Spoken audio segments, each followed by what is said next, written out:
ಉದ್ದೇಶ ಏನು? ಸಮೀರ್ ಮನೆಯಲ್ಲಿ ರೇಡ್ ಮಾಡಕ್ಕೆ ಕಾರಣ ಏನು? ಏನೇನು ವಶಪಡಿಸಿಕೊಂಡಿದ್ದಾರೆ? ಫಸ್ಟ್ ಆಫ್ ಆಲ್ ಇದು ರೇಡ್ ಅಲ್ಲ. ಧರ್ಮಸ್ಥಳ ಪೊಲೀಸ್ ಸ್ಟೇಷನ್ನಲ್ಲಿ ಸಮೀರ್ MD ಅವರ ಮೇಲೆ ಒಂದು ಪ್ರಕರಣ ದಾಖಲಾಗಿತ್ತು. ಅವರ ವಿಡಿಯೋ ನೋಡಿ. ಆ ಪ್ರಕರಣ ದಾಖಲಾಗೋದಕ್ಕೆ ಕಾರಣ ಧರ್ಮಸ್ಥಳಕ್ಕೆ ಅಪಪ್ರಚಾರ ಮಾಡ್ತಾ ಇದ್ದಾರೆ ಅನ್ನೋ ಕಾರಣಕ್ಕಲ್ಲ. ದಯವಿಟ್ಟು ಅದನ್ನ ತೆಗೆದುಹಾಕ್ಬಿಡಿ.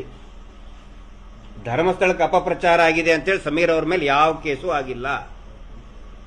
ಅದರಲ್ಲಿ ಅವರು ಒಂದ್ ಕಡೆ ಹೇಳ್ತಾರೆ, ಬೆಳ್ತಂಗಡಿ ಪೊಲೀಸರು ಚಾಟುಗಳು, ದಣಿಗಳ ಚಾಟುಗಳು ಅಂತ ಒಂದು ಶಬ್ದ ಬರ್ತದೆ.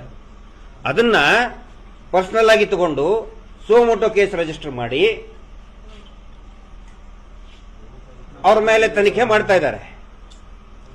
ಇವತ್ತು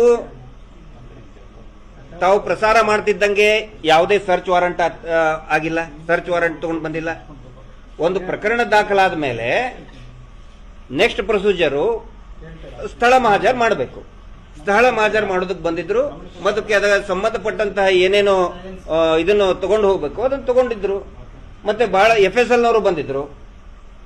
ಇಲ್ಲಿ ನನಗೆ ನೋಡ್ತಾ ಇದ್ದೆ ನಾನು ಬೆಳಗ್ಗೆ ಅಂತ